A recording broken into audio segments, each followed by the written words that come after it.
exercise number 1 is just for mobility.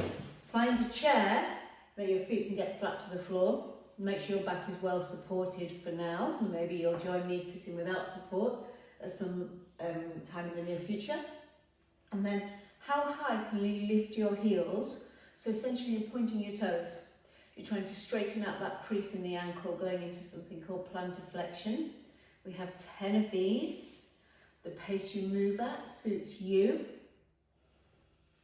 And it almost feels as if you're gripping a pencil under your toes, with your toes. So the toes are nicely curled. This comes with a cramp warning. Good news is the next move will get rid of the cramp. We're pulling the toes towards us in dorsiflexion. We go 10 times here. So we're moving from the ankle. The whole of the top of the foot should stiffen. This is the one that gave you some discomfort in the top of the foot, so we need to check that your shoes are suitably loose so you don't get unnecessary payback. The next move, as much weight on the knees as you can, because we want a direct force and load down through the shin, and then lift your heels, so no back support here.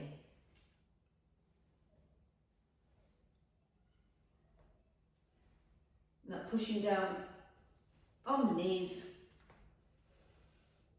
will start to help the calves work a little bit. 10 repetitions. So it's essentially the first move with a little bit of added weight. Next move, make sure the back's well supported. I'm going to lean backwards. I normally like this in quite an upright position. And I would like you to kick the heel away, hold that stretched position, point the toe to lower down. Exhale, stretch, point the toe to lower. Just 2 more like this. This is just to help release any potential tightness. And we're going to hold this last one up. Hold this position, the knees as locked out as comfortable for you. If you're in an armchair, it's pretty ideal because you can press the arms into the side of the chair to protect your back and have a go at lifting and lowering this leg. This also comes with a cramp warning for the front of the thigh, the quads. This is a relatively safe move, relatively basic. I'm going for 10 reps. Don't judge me by my lack of correct counting.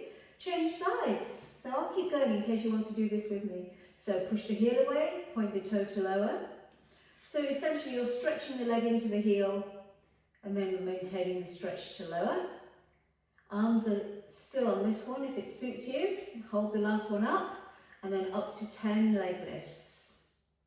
So the back needs to not be in pain for this one. This can be sometimes a bit too strong for the hip and the back. So you must stop immediately if this isn't for you, because there'll be a couple of coaching points that I can add to assist. One of them being, push down into the arms of your armchair as you do this, if you're sitting on an armchair. Have I done 10? Shall we go for 2 more? Okay, legs are nicely prepped. Let's go for some upper body strength. We need to go into the kitchen. So, to get the upper body strong, we spoke about doing some press-ups with a very stiff body, so don't let the hips take over and the back body needs to be straight. We're going to start with wide arm press-ups first. Just careful this doesn't upset your wrists. Because I'm just checking how well the body is moving, maybe 10 repetitions would be enough. As soon as I've got to know your body a little bit better, and I know what's going on in the shoulders and the back, I'm going to up it. But just for the sake of keeping you moving between now and your next session, let's just go for 10 of these, and then you can bring the hands a lot closer together. So the wide hand position was about 1.5 times shoulder width. Now we're going shoulder width. And the elbows now need to graze me. So the elbows are grazing the rib cage, they will want to flare out. Keep the collarbones lifted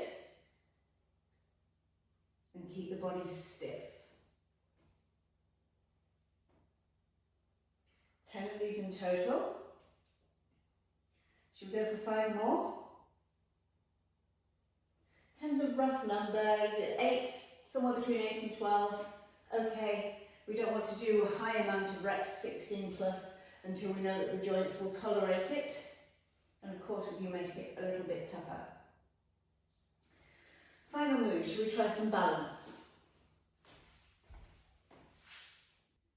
Walking over to the stairs. You need to be able to get the full foot on the stairs. We're going to stand up with some assistance, and we're going to lower back. And can you see my hips are going backwards? So I'm hanging on to the side of the stairs. And when I go down, watch my knee. It's not coming forward because that will really upset it. So I'm hanging on for now. I know I said balance. This will become a balance exercise. But I'd like you to lower your hips backwards to give you some strength for the knee. So as soon as the knee pushes forward, there's a lot of force and load on the knee. You need to try and keep the knee directly over the shin. Can you see my knees still come forward? Even that small push forward is enough to bring pain on the knee joint. If the knee hurts, leave it. It won't take long for me to re-coach. Whole of the foot on, pressure through the big toe, the little toe and the heel, and then lower yourself as far back as you can. This is quite strong on the legs. We'll get